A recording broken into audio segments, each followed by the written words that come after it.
The howling winds cut through the silent night like a blade, and the snow fell in sheets, transforming the landscape into a sea of white. The air was sharp, bitter with a cold so fierce it seemed to freeze time itself. In the heart of a war-torn land, deep in the wilderness of a vast country, men lay on the frozen ground, soldiers, their faces covered in the frost of their sacrifices, the blood of battle still staining their uniforms. These were the forgotten ones, men who had given everything for their country, their families, and their faith. Yet in the cold grasp of winter, they lay alone, uncertain whether their faith in the cause, in themselves, or even in the divine, could keep them warm enough to survive. The battle had raged for days. The enemy was close, yet the real enemy, the merciless winter, was much closer. It gnawed at their bodies and their spirits, leaving them broken, yet not entirely beaten. As they huddled together for warmth, there was no voice of hope to carry them through the hours of darkness. No warmth from their families, no light from the comfort of home. They were alone with their fear, with their regret, with their loss. And then, in the midst of their despair, a presence came. It was not a sound that could be heard with ears, but a feeling, an unmistakable sense of peace and purpose that seemed to fill the air around them, as though the winds had momentarily ceased their unrelenting assault, as though the snow had softened and the cold had taken a step back.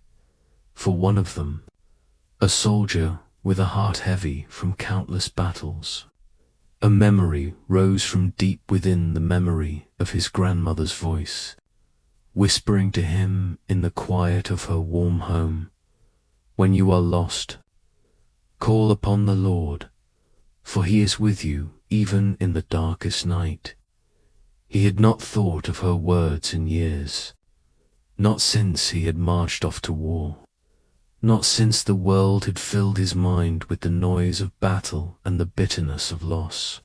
But now, in the cold and the snow, he whispered them again, not just to himself, but as a cry for help. "Lord, I am lost. We are lost. We need you." The winds stilled. The cold did not retreat, but it no longer felt as crushing. The soldier closed his eyes, and, as if in response, a warmth flooded his chest, as if his very soul was being touched by a light that was not of this world. The darkness, the fear, and the cold seemed to dissolve for a moment, and in that stillness, he knew he was not alone. He looked around and saw his comrades, their eyes wide with the same realization. They were not alone. "Fear not, for I have redeemed you. I have called you by your name. You are mine." Isaiah 43. And the voice, as if borne upon the wings of angels, filled the air. It was not a thunderous roar, but a gentle whisper that reached deep into the hearts of these men, where the echoes of their doubts and fears could not resist the power of the words. And then, through the storm, he appeared, not as a king clothed in shining armor, but as a man, humble and gentle, walking through the snow as if the cold held no power over him. His steps were deliberate, as if he had walked through countless storms before, and the very ground seemed to soften beneath his feet. He was there for them, for those who had lost everything: hope, faith, even the will to survive. As the soldiers looked upon him, one of them, barely able to speak through the tears and the shock, said, "Who are you?" He smiled, and with a voice that echoed through the winter air, he said, "I am the one who has come to carry your burdens." the one who lays down his life for his friends. I am Jesus. The soldier fell to his knees, his heart breaking, for he knew the weight of those words. Jesus, the Savior, the one who had given everything, even his life, for the sake of the lost, for the sake of those who had wandered far from the light. In this moment, the soldier knew that he had been found. Jesus spoke again, gently and with unwavering certainty. I am the Good Shepherd. I lay down my life for the sheep. John 10:11. The men who had been lost, who had been wandering in the cold, could now see the truth of those words. He had laid down his life for them.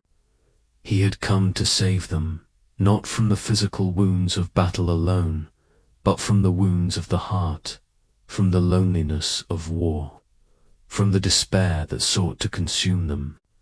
They understood that he did not come to take them from their suffering, but to show them that in their suffering they could find him, and in finding him, they would find peace. Jesus knelt before the soldier, his hands reaching out to him, and he touched his cheek.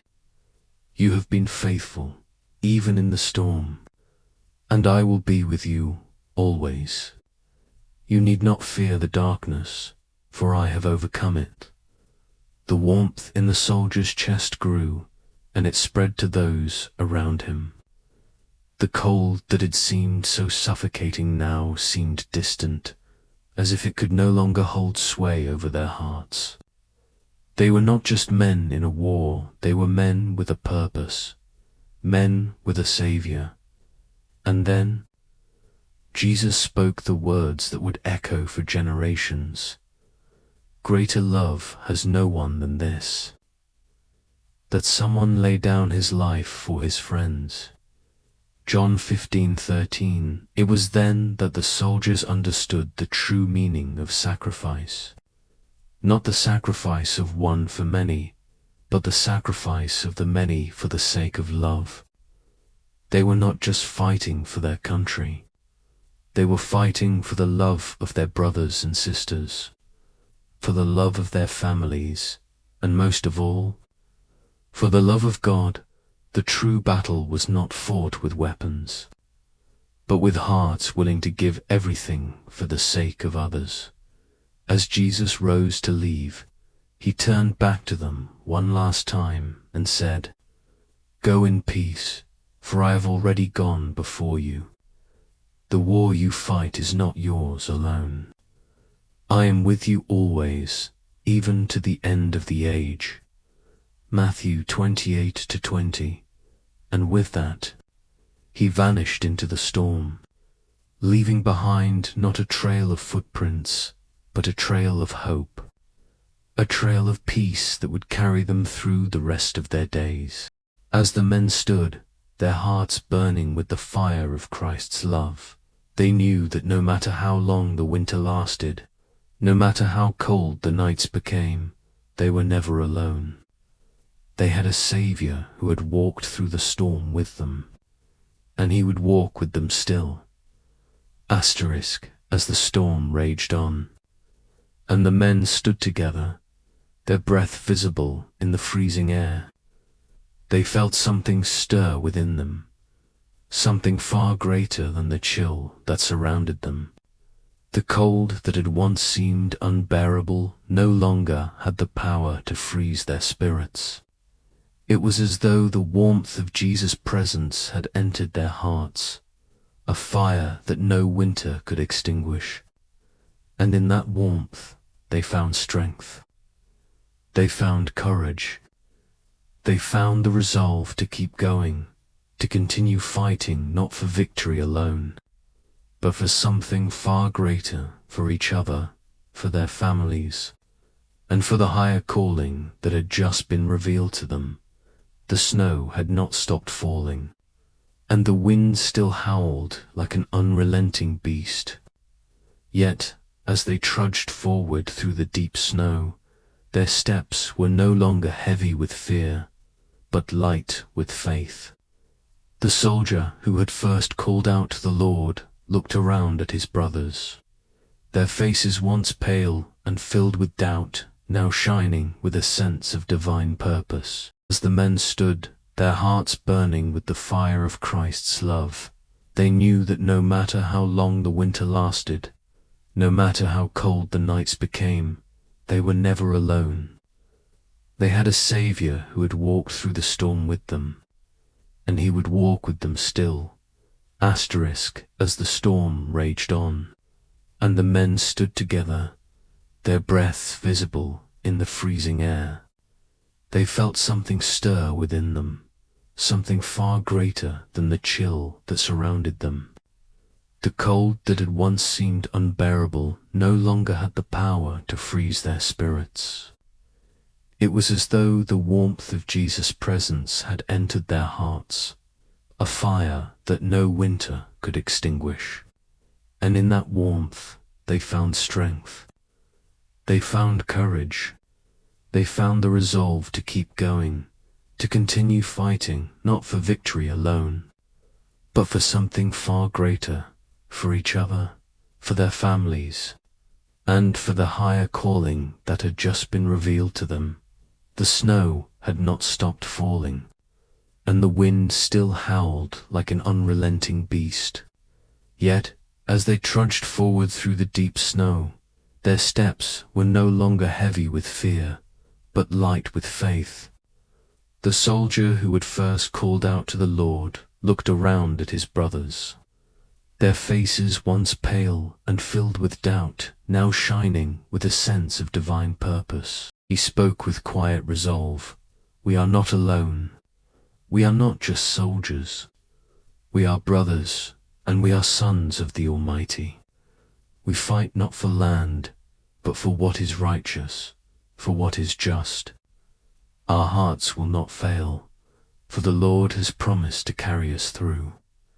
The others nodded, their faces etched with determination. They were no longer just fighting for survival.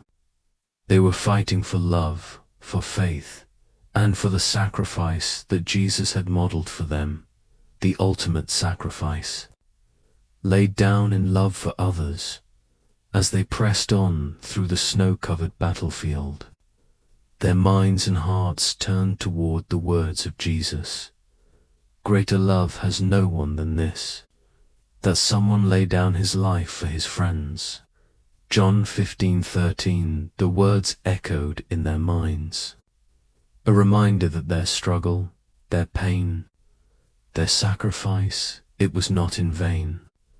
They were following in the footsteps of the one who had already laid down his life for them, who had already endured suffering far greater than they could ever imagine, yet had overcome it for the sake of humanity. And so, they continued their march, not with the heavy burden of fear, but with the lightness of hope. The Lord had walked with them in their darkest hour, and now he would walk with them in their fight. Every step they took was one of purpose, one of love, and one of unwavering faith. As they neared the front lines, where the battle raged most fiercely, they encountered a group of enemy soldiers. The battle had taken its toll on both sides, but now it was more than just a clash of armies. It was a test of hearts.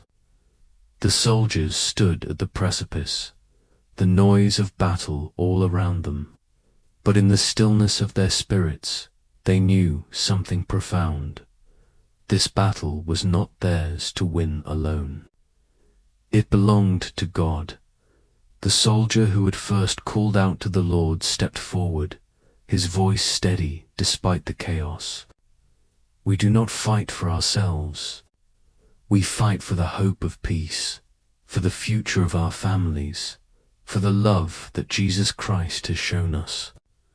We stand in his strength, not our own. A moment of silence hung in the air, as though time itself had paused to listen. The enemy soldiers, exhausted and beaten down, looked at the men before them, men who had once been as filled with fear as they were. yet now stood with the strength of the Almighty.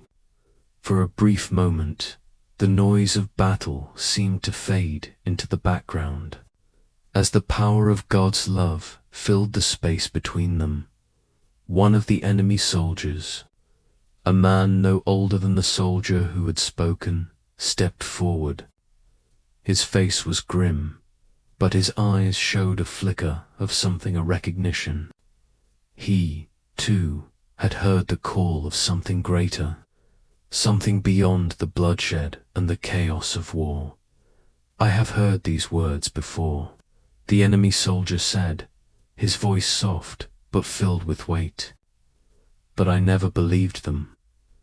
"Believe now," the soldier replied, his voice full of compassion. "For God's love is greater than this war. His peace is greater than the blood we shed here. Lay down your weapons and find peace in Him." The words hung in the air, and in that moment, something miraculous happened. The men of both sides lowered their weapons. The battle, for just a moment, ceased. No shots rang out, no cries of war. It was as if the presence of the Lord Himself had intervened, bringing peace where there had been none. Jesus had shown them the way to peace, not through violence, not through destruction, but through sacrifice, humility, and love. The soldiers, now standing together in the cold, snow-covered field, realized that the victory they had been fighting for was not one of conquest, but one of reconciliation.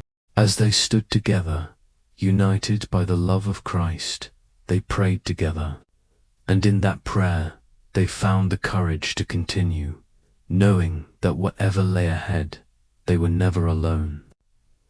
Jesus, who had walked through the storm with them, would continue to walk with them. His presence, His love, and His sacrifice would carry them through the darkest moments of their journey. The snow continued to fall, but the soldiers no longer felt the bite of the cold. The wind still howled, but their hearts were filled with the warmth of God's love. The battlefield was no longer a place of war, but a place where redemption had been written into the snow, a place where lives had been changed, and peace had been found, not through force, but through the grace and sacrifice of Jesus Christ. As the soldiers moved forward, their hearts were no longer heavy with fear. They walked in the footsteps of the Savior, who had laid down His life for them and for the world. And in His footsteps, they found strength, purpose, and a renewed commitment to live, not for themselves, but for the love of others. And as they journeyed on, they knew that no matter how harsh the winter, no matter how fierce the battle, they would never again face it alone. For the one who had walked through the storm with them was with them still, guiding them, protecting them, and reminding them that greater love has no one than this, that someone laid down his life for his friends.